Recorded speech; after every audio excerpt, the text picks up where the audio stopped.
1956년 11월 인류 역사상 가장 강력했던 제국이 단 11일 만에 무너져 내리며 전 세계 경제의 판도를 영원히 바꾸어 놓은 사건이 발생했습니다.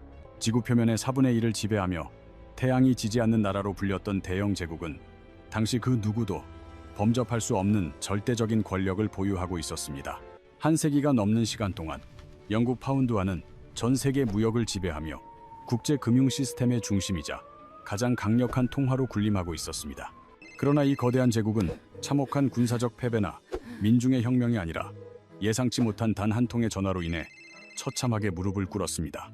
전화기 너머 미국 정부는 영국을 향해 이집트에서의 군사 작전을 즉각 중단하지 않는다면 감당하기 힘든 대가를 치르게 될 것이라는 최후 통첩을 보냈습니다. 미국은 영국 파운드화를 시장에 대량 투매하여 화폐 가치를 완전히 붕괴시키고 영국의 경제 시스템을 마비시키겠다는 파멸적인 금융 위협을 가했습니다. 국제통화기금인 IMF의 긴급 대출마저 거부권을 행사해 차단하겠다는 미국의 냉혹한 통보는 영국의 마지막 생명줄을 끊어버리겠다는 선전포고와도 같았습니다. 영국 경제가 불타버리는 것을 지켜보겠다는 미국의 경고 앞에 한때 세계를 호령하던 제국은 더 이상의 저항을 포기하고 비참한 선택을 해야만 했습니다. 수시간 만에 대영 제국은 적군이 아닌 자신들의 채권자였던 미국에게 항복했으며 이는 역사상 가장 빠르고 충격적인 권력의 이동으로 기록되었습니다. 제국의 몰락은 외부의 적이 아니라 자신들이 쌓아올린 감당할 수 없는 부채와 스스로의 약점을 직시하지 못한 오만함에서 비롯된 것이었습니다. 수에즈 위기라 불리는 이 찰나의 순간은 영국이 가졌던 글로벌 패권의 종말을 알리는 상징적인 사건이자 제국을 향한 마지막 사형 선고였습니다. 하지만 진정한 공포는 영국이 단 하나의 사건으로 망한 것이 아니라 몰락 전 수십 년 동안 치명적인 실수들을 반복해왔다는 사실에 있습니다. 놀랍게도 현재 미국은 과거 영국이 제국의 멸망을 자초하며 저질렀던 경제적 과오들을 소름 끼칠 정도로 똑같이 되풀이하고 있는 상황입니다. 우리가 역사의 패턴을 무시한다면 다가오는 2026년에는 영국이 겪었던 것과 동일한 파멸적인 결과가 미국을 덮칠 수도 있다는 경고가 나오고 있습니다. 영국의 몰락 과정을 이해하기 위해서는 먼저 그들이 19세기에 어떻게 세계 경제의 독보적인 지배자로 올라설 수 있었는지 그 배경을 살펴보아야 합니다. 당시 영국 파운드화는 단순한 화폐를 넘어 전 세계가 신뢰하고 사용하는 유일무이한 기축통화로서 거의 무한한 경제적 힘을 행사했습니다. 전 세계 중앙은행은 예비비를 파운드로 쌓았고 모든 국제계약은 파운드로 체결되었으며 이는 영국에게 남들이 갖지 못한 초자연적인 권력을 주었습니다. 영국은 전 세계적인 파운드화 수요를 바탕으로 막대한 돈을 찍어내어 자신들의 거대한 군대를 유지하고 제국의 야망을 실현하는 자금을 조달했습니다. 전 세계가 파운드를 신뢰했기에 영국은 믿기지 않을 정도로 낮은 금리로 자금을 빌릴 수 있었고 이는 제국의 겉모습을 더욱 화려하게 만들었습니다. 영국은 장부를 맞추기보다 전 세계에 파운드를 공급하는 것에 집중하며 매년 막대한 무역 적자를 기록하면서도 화려한 전성기를 구가했습니다. 1800년대 후반에 접어들며 대서양 너머에서는 미국이라는 거대한 경제적 경쟁자가 등장하여 대영 제국의 위상을 위협하기 시작했습니다. 당시 미국의 공장들은 이미 영국을 추월하여 더 많은 물건을 생산하고 있었으며 혁신적인 기술력에서도 앞서 나가고 있었습니다. 미국의 국부와 생산력이 압도적으로 성장하고 있었음에도 불구하고 세계 경제의 중심은 여전히 런던과 파운드화에 머물러 있었습니다. 경제학자들이 관성이라고 부르는 이 현상 덕분에 세계는 익숙한 파운드화 중심의 금융 인프라를 한동안 계속 유지했습니다. 새로운 금융체제로 전환하는 과정이 매우 번거롭고 불편했기에 영국의 경제적 기반이 약해지고 있었음에도 파운드는 여전히 강했습니다. 하지만 제1차 세계대전이 발발하자 영국은 전쟁 비용을 충당하기 위해 과거에는 상상할 수도 없었던 천문학적인 자금을 빌려야 했습니다. 1918년 마침내 전쟁의 포화가 멈췄을 때 영국은 세계 최대 채권국에서 순식간에 세계 최대 채무국으로 전락하는 비극을 맞이했습니다. 영국은 전 세계 모든 나라에 빚을 지게 되었으며 특히 자신들의 지위를 위협하던 미국에게 가장 막대한 채무를 지게 되었습니다. 그러나 영국 지도자들은 이러한 냉혹한 현실을 받아들이는 대신 자신들의 야망과 지출을 줄이지 않고 과거의 영광에만 매달리는 선택을 했습니다. 1925년 영국은 역사학자들이 20세기 최악의 경제적 실수 중 하나로 꼽는 치명적인 결정을 내리며 스스로 몰락의 길을 재촉했습니다. 그들은 전쟁 전의 높은 환율을 그대로 유지한 채 근본 위제로 복귀하며 파운드화의 가치를 인위적으로 높게 설정하는 무리수를 두었습니다. 영국 국력은 이미 쇠퇴했음에도 불구하고 파운드화의 가치는 전쟁 전과 동일해야 한다는 오만과 부정의 논리가 경제 정책을 지배했습니다. 이러한 인위적인 고환율을 유지하기 위해 영국은 경제에 치명적인 고금리 정책을 장기간 유지해야만 했고, 이는 국가 경제를 짓눌렀습니다. 고금리 정책은 영국의 경제 성장에 숨통을 조였으며 그 결과 실업률은 걷잡을 수 없이 치솟고 민생 경제는 파탄에 이르렀습니다. 영국에서 생산된 상품들은 해외 시장에서 터무니없이 비싸졌고, 경쟁력을 잃은 수출 산업은 제국의 몰락을 가속화시키는 원인이 되었습니다. 그런 상황에서도 영국 지도자들은 자신들이 여전히 세계의 주인인 것처럼 착각하며 전 세계에 배치된 군사기지들을 유지했습니다. 제국은 더 이상 감당할 수 없는 군사비를 지출하며 허울뿐인 명성을 지키기 위해 빚을 내어 빚을 갚는 악순환을 반복했습니다. 1930년대 대공황이 닥치자 투기꾼들은 영국의 장부가 더 이상 버틸 수 없다는 사실을 간파하고 파운드화를 공격하기 시작했습니다. 결국 1931년 영국은 근본 위제를 완전히 포기해야 했으며 파운드화 가치는 하룻밤 사이에 30% 가까이 폭락하는 굴욕을 겪었습니다. 현재 미국은 석유 거래를 달러로만 강제하는 페트로달러 시스템을 통해 전 세계가 원하든 원치 않든 달러를 보유하도록 만들고 있습니다. 하지만 식민지들이 결국 독립했듯이 원유 생산국들이 미국의 외교 정책에 회의를 느끼기 시작하며 이 강제적 시스템에도 균열이 생기고 있습니다. 제2차 세계대전 당시 영국은 전쟁을 위해 140억 파운드라는 천문학적인 부채를 쌓았으며 이는 국가 생산량을 상회하는 수준이었습니다. 1945년 무렵 제국은 사실상 파산 상태였으며 오직 미국의 대출과 인내심에 의지해 위태로운 생명을 간신히 연명하고 있었습니다. 그럼에도 영국 지도자들은 전 세계에 군대를 배치하고 명성을 유지하기 위해 감당할 수 없는 비용을 계속해서 쏟아붓는 오판을 저질렀습니다. 1956년 이집트의 나세르 대통령이 수에즈 운하를 국유화하자 영국은 이를 자신들의 자부심에 대한 모욕이자 중대한 도전으로 받아들였습니다.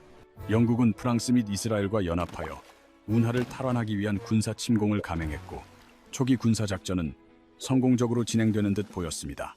영국군은 전진하고 있었지만 그들은 자신들이 더 이상 세계의 은행가가 아니며 미국의 허락 없이는 아무것도 할 수 없음을 잊고 있었습니다. 아이젠하워 대통령은 이 구시대적인 식민주의 행동에 경로했고 영국이 다시는 잊지 못할 냉혹한 경제적 교훈을 주기로 결심했습니다. 미국은 보유한 영국 파운드화를 시장에 대량 투매하겠다고 위협하며 영국이 국민들을 위한 식량조차 수입하지 못하게 만들겠다고 압박했습니다. 또한 미국은 영국의 마지막 희망이었던 국제통화기금의 긴급 대출을 차단했고 영국의 외환 보유고는 매주 1억 파운드씩 빠르게 고갈되었습니다. 결국 안토니 이든 총리는 경제적 파멸이라는 벼랑 끝에서 미국의 요구를 수용하여 굴욕적인 전면 철수와 정전을 명령해야만 했습니다. 위대했던 제국은 적의 칼날이 아니라 자신들에게 돈을 빌려준 채권자의 경제적 위협 앞에 너무나도 무력하게 무릎을 꿇고 말았습니다. 11일간의 수에즈 위기는 영국이 수십 년간 빌린 돈으로 유지해온 힘의 허상이 얼마나 쉽게 무너질 수 있는지를 만천하에 폭로했습니다. 영국은 더 이상 초강대국이 아니었으며 빌린 시간과 빌린 돈으로 버티던 가난한 채무국이었다는 진실이 마침내 백일하에 드러났습니다. 이제 이 역사가 소름돋는 이유는 현재 미국이 영국을 멸망시킨 그 치명적인 각본을 한치의 오차도 없이 그대로 따르고 있기 때문입니다. 2차 대전 직후 영국의 부채 비율은 200%였고 현재 미국의 비율은 120%에 육박하며 과거의 영국보다 더 가파르게 상승하고 있습니다.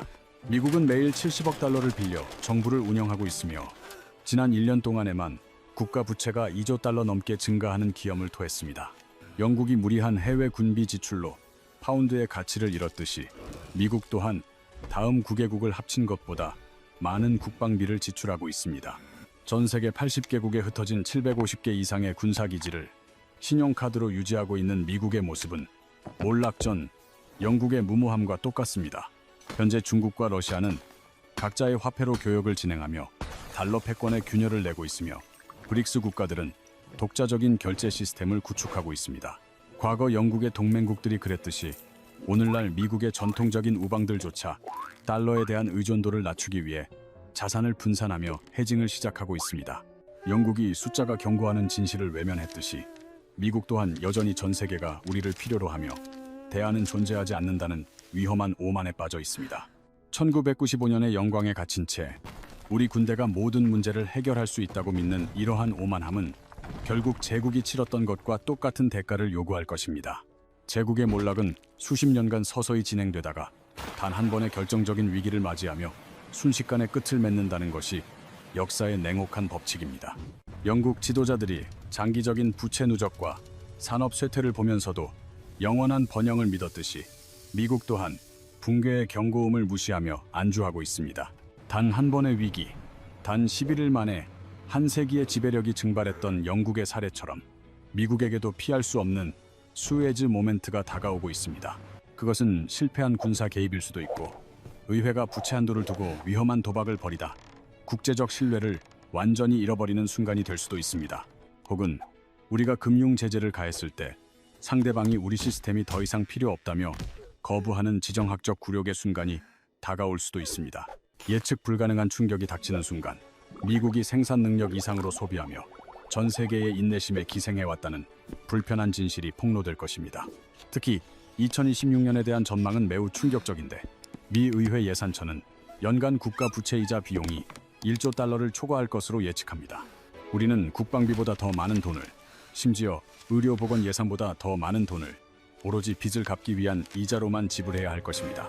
이는 마치 한 가게의 최소 결제 금액이 월급의 대부분을 차지하여 기본 생활조차 영위하기 힘든 심각한 신용 불량 상태와 매우 흡사합니다. 영국이 이 임계점에 도달했을 때 몰락은 점진적이지 않았으며 요구를 하던 쪽에서 하루아침에 명령을 받는 처지로 전락하고 말았습니다. 어제까지 세계 권력의 상징이었던 화폐가 오늘날 타산지석의 사례가 된 비극은 대영 제국이 현실보다 평판을 더 믿었기에 발생한 일입니다. 역사가 자신들에게 영원한 미래를 보장해 줄 것이라는 착각과 과거의 영광에 대한 보상 심리가 그들의 눈과 귀를 가렸던 것입니다. 미국 또한 냉전 승리와 인터넷 개발 같은 과거의 업적이 경제 법칙을 초월하는 권리를 부여했다고 믿는 위험한 서사를 쓰고 있습니다. 모든 몰락한 제국은 자신들만은 특별하다고 믿었지만 역사는 신념이 아니라 수학과 현실적인 선택에 의해 움직인다는 점을 간과했습니다. 파운드화의 붕괴는 적 때문이 아니라 생산보다 소비를, 구축보다 대출을 선택하고 자존심을 위해 건전성을 버린 그들의 선택 때문이었습니다. 미국은 현재 매일같이 이러한 잘못된 선택들을 반복하고 있으며 우리에게 남겨진 기회의 창은 역사 속에서 매우 빠르게 닫히고 있습니다.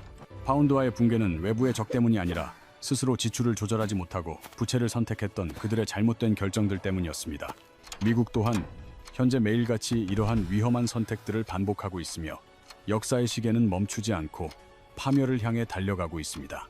우리는 역사를 통해 배워야 합니다. 역사는 가장 훌륭한 스승이지만 오직 배우고자 하는 의지가 있는 사람만이 그 교훈을 얻을 수 있습니다. 영국은 모든 경고 신호를 무시하다가 너무 늦어버린 후에야 후회했으며 현재 우리에게 남은 기회의 창도 매우 빠르게 닫히고 있습니다. 1950년대 초반 일부 경제학자들은 영국의 재정 상태가 지속 불가능하다는 내부 보고서를 작성하며 지도자들에게 강력히 경고했습니다. 하지만 당시 정치인들은 나쁜 소식을 듣고 싶어 하지 않았고 언론은 비관론자들을 배신자라고 부르며 진실을 외면하는 데 앞장섰습니다. 현재 미국은 과거 영국이 겪었던 그 결정적인 부정의 순간에 서 있으며 우리 주변의 경고음은 그 어느 때보다 날카롭게 울리고 있습니다. 의회 예산처와 수많은 경제 전문가들은 수년째 미국의 부채가 수학적으로 불가능한 궤도에 진입했음을 경고하며 변화를 촉구하고 있습니다. 그럼에도 정치인들은 여전히 실현 불가능한 감세와 새로운 지출 프로그램을 약속하며 유권자들의 눈과 귀를 가리는 데만 급급합니다. 진실을 말하는 사람들은 여전히 비관론자나 공포 조장자로 치부되며 무시당하고 있지만 현실의 장부는 결코 거짓말을 하지 않습니다. 과거 영국이 근본 위제에 집착하며 경제를 망쳤듯이 현재 미국은 현실과 동떨어진 화려한 생활 수준을 유지하기 위해 스스로를 파괴하고 있습니다. 우리는 생산하는 것보다 훨씬 더 많이 소비하고 있으며 현재의 안락함을 지불하기 위해 미래 세대의 자산을 끊임없이 빌려 쓰고 있습니다. 기축 통화의 지위가 상실되는 것은 추상적인 경제 개념이 아니라 평범한 시민들의 삶이 무너져 내리는 실제적인 재앙을 의미합니다. 파운드가 붕괴했을 때 영국인들은 저축액이 휴지 조각이 되고 물가가 치솟으며 수십 년간 누려온 생활 수준이 증발하는 것을 지켜봐야 했습니다. 달러가 지배력을 잃으면 모든 수입품 가격이 폭등하고 대출 금리는 치솟으며 중산층의 삶은 순식간에 과거의 기억으로 남게 될 것입니다. 미국의 약화는 1970년대 근본 위제 탈피 이후 50년간 서서히 진행되어 왔으며 기초가 약해진 만큼 그 끝은 더욱 급격할 것입니다. 붕괴의 정확한 시점은 누구도 예측할 수 없지만 근본적인 변화 없는 매년의 시간은 결국 더 가혹한 대가로 돌아오게 될 것입니다. 우리는 정부가 우리를 구해줄 것이라는 환상을 버리고 스스로를 보호할 수 있는 회복 탄력성과 실질적인 저축 능력을 갖추어야 합니다. 자산을 다각화하고 실질적인 기술을 익히며 다가올 폭풍을 대비하는 사람만이 역사의 거대한 소용돌이 속에서 생존할 수 있을 것입니다. 영국 제국의 마지막 실수는 자신들이 너무 커서 절대 망하지 않을 것이라 믿었던 오만이었습니다. 과연 2026년은 우리에게 어떤 해로 기록될까요?